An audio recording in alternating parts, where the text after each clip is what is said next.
So you got your license, you chose a brokerage, and you decided whether you're going to be on a team or if you're going to be an independent agent. Well, now you're in the real estate game and you're on the same playing field on your first day in real estate as the agent that does 4 deals a year and the agent that's the top in your brokerage. So you're going to be asking yourself, how do I get my first business? And you're going to ask the agents that you work with, and you're going to look up online, and you're going to get a handful of answers. And I wanted to sort of sort through those with you today.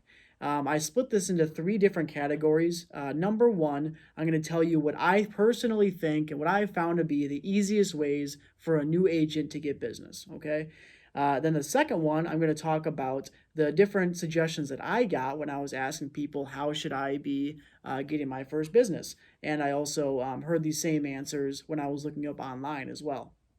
Then in the end, I want to talk about what is the deal with internet leads, because that's a huge controversy. And depending on what kind of agent you ask, you're going to get vastly different answers between internet leads are a scam and they're also the best way to launch your business. So is there any truth to either of those claims? So let's find out the answer.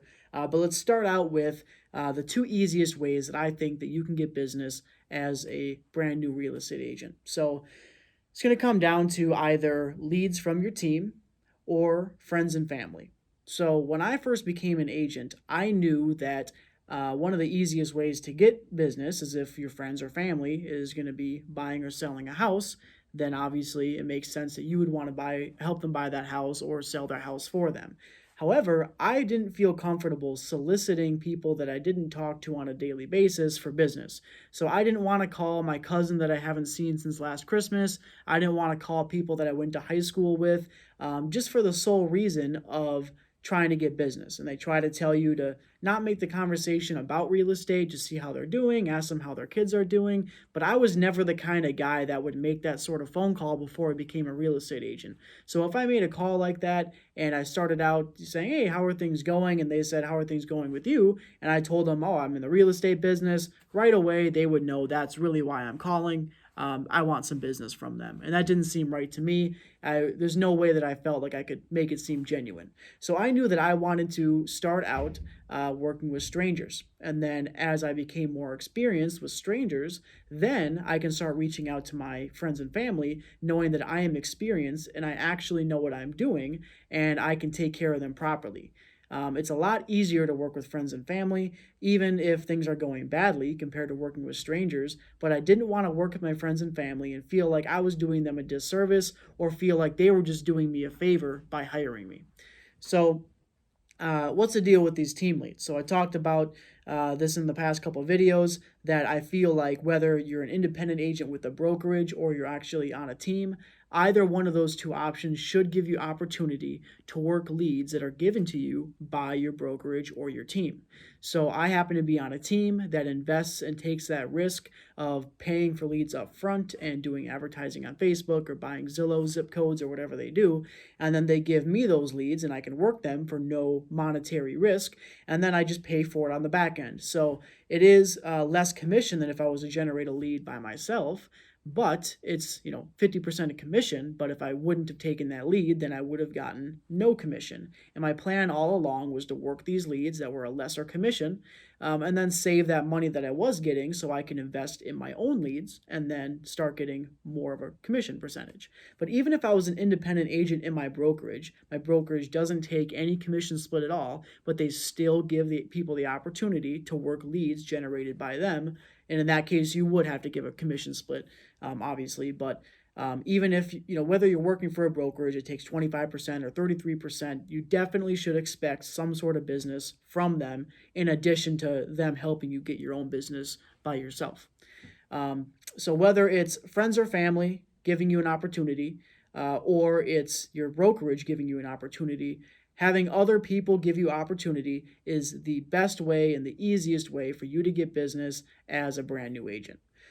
So if you were to ask around to other agents in your brokerage, or you were to look up on Google, how do I get my first client? What are the answers that you would get? Here are the answers that I got. Number one, for sale by owners. Okay.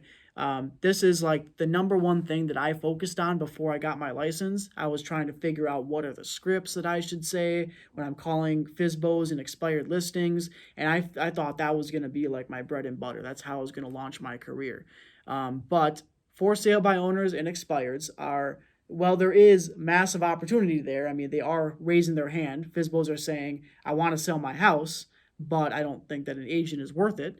And expireds are saying, I want to sell my house, but my last agent couldn't get the job done. So both those people want to sell their house.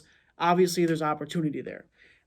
But that has got to be the closest thing to cold sales that real estate can get, okay?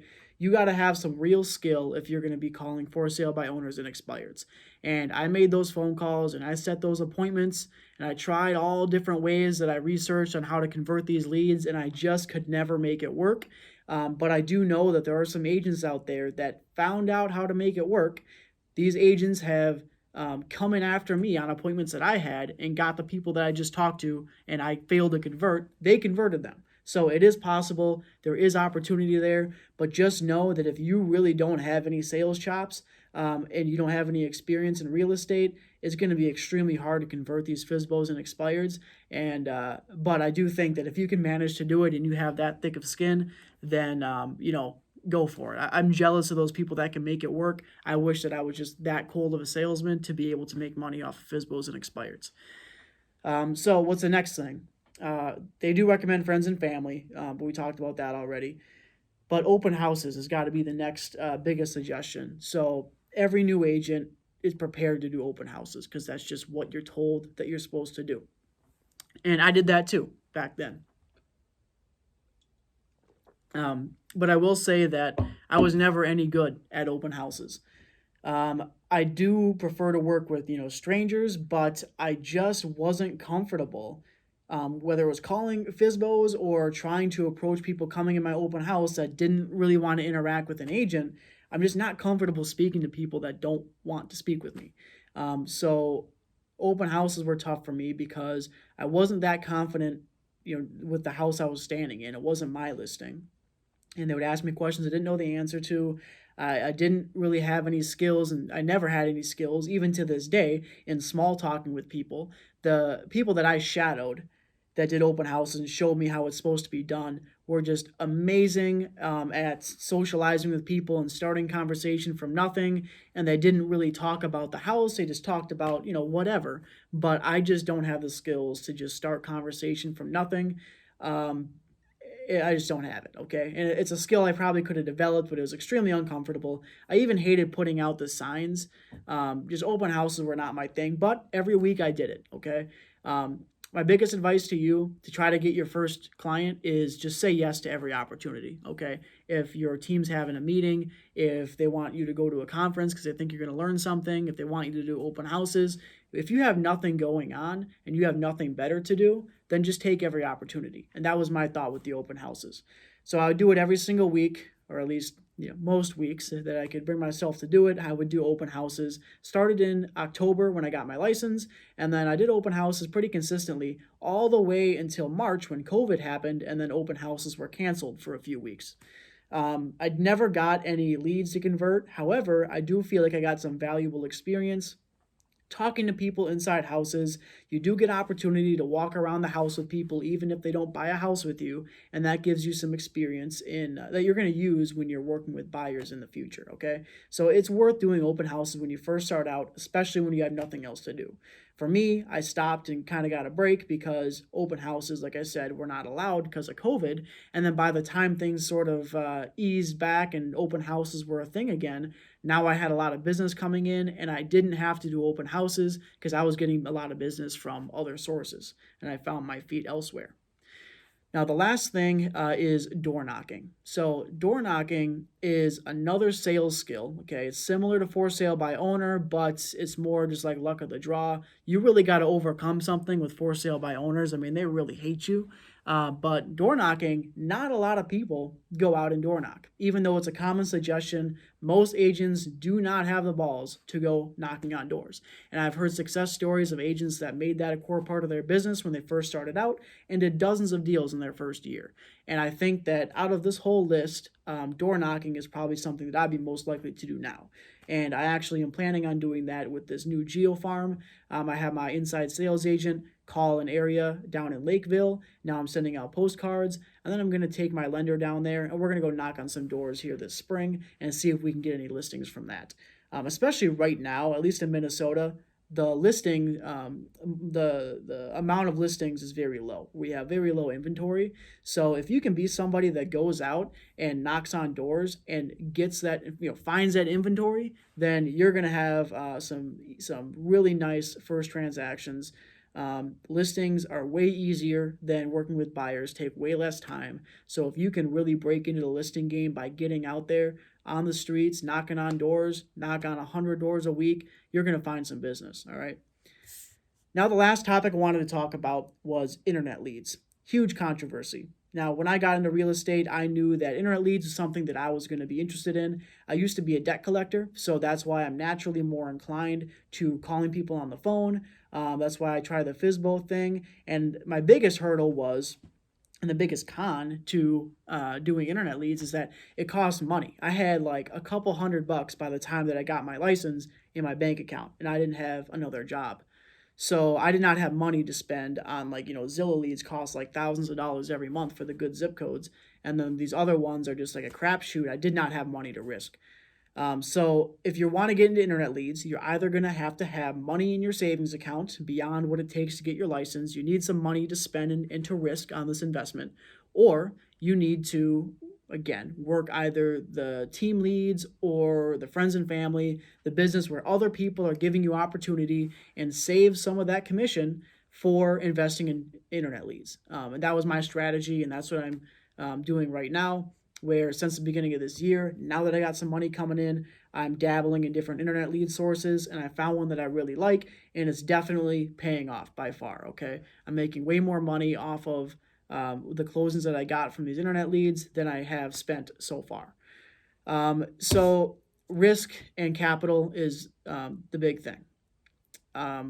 There's a lot of lead sources out there. You can go with the big names like Zillow, or Realtor.com has OpCity, which I would recommend you get on right away. A lot of the leads are garbage, but it's a system where you don't pay until the lead closes. So no risk to you. Great way to get used to speaking to internet leads on the phone and get a feel for it. I did have one of those convert, so get on OpCity right away. That's a great lead source for brand new agents. But in general, you do got to pay up front, and there is that investment risk, and you got to find what service that you like.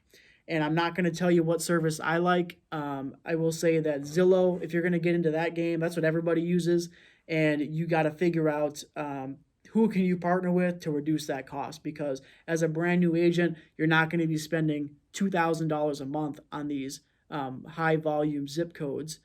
I've heard that those pay off, but I don't have that kind of money laying around, so I'm not going to risk that. I tried to do a strategy where I would buy like the $60 a month zip codes that were like an hour and a half away from the city, but I just didn't get much from it, and I ended up dropping that and then investing that money into the other lead source that I like.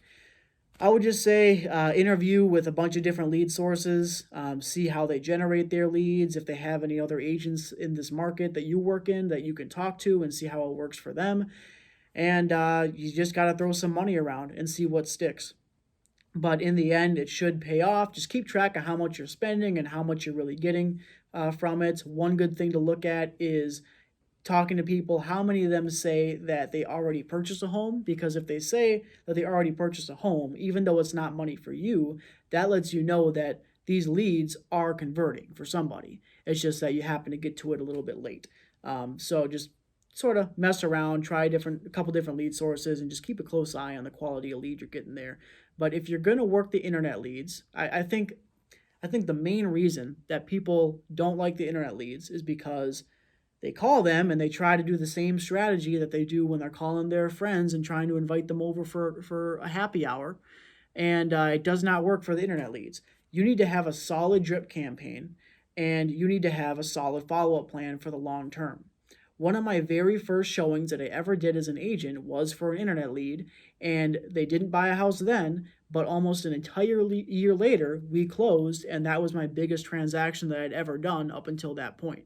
So it's a long game for the internet leads sometimes. I mean, in most cases, they're just researching, houses for sale here. They're looking at pictures, or they're just typing stuff into Google, and that could mean that they are thinking about moving anytime in the future. And sometimes you just gotta have long-term follow-up, and one day you're gonna get a call from a lead that you got and purchased 9 months ago, and now they're ready to go. So most people that I talk to, it seems like a no-brainer, but most agents do not have that kind of follow-up, and that's where they lose the opportunity. I actually take leads that other agents have deemed dead cold leads, and I put them on a drip campaign that's text and emails only, and then I get positive responses. It's just opportunity that people are wasting. So if you're going to get into the internet lead thing, I think it's a great way to generate leads, great way to get some business if you're smart about it and you keep a close eye on it. You're only going to throw money away if you're not paying attention and if you're not working the leads properly. One call is not going to do it. I think I'm going to make another video in the future about the drip campaign that I use to generate my leads, and I use to convert internet leads without having to cold call people. And that'll kind of show you what sort of follow-up is required. But you just got to be in the right headspace. And just like anything else, it's probably going to be good for you to shadow the people that work the internet leads and figure out how they're doing it and how they're getting success. And that goes for anything on this list. If you want to do open houses, see the people that are doing open houses consistently and getting business from that. If you want to go door knocking, shadow somebody that's door knocking and figure out how they get success from that. Anything in this business, in this life, you're going to value seeing the people that are succeeding at what you're trying to do and following what they're doing. And sometimes it can be just as valuable to go to an open house and see somebody that sucks at it. You'll learn just as much about what not to do as you would following somebody that does it really awesomely. So I hope that at least one of those options should get you your first business, but just know that when you're in real estate, it might take you 6 months to start getting some business coming in. Like I said, it's all in the follow-up. So if you do any of these things consistently, maybe pick 2 or 3 of these things to make a core part of your business, you should start seeing some business coming in, even if your team does not provide you with the business. I hope this helps. Next time, I'm going to be talking about how to build professional relationships to try to get more leads from them and get referrals from people that are in the real estate business, but they're not real estate agents.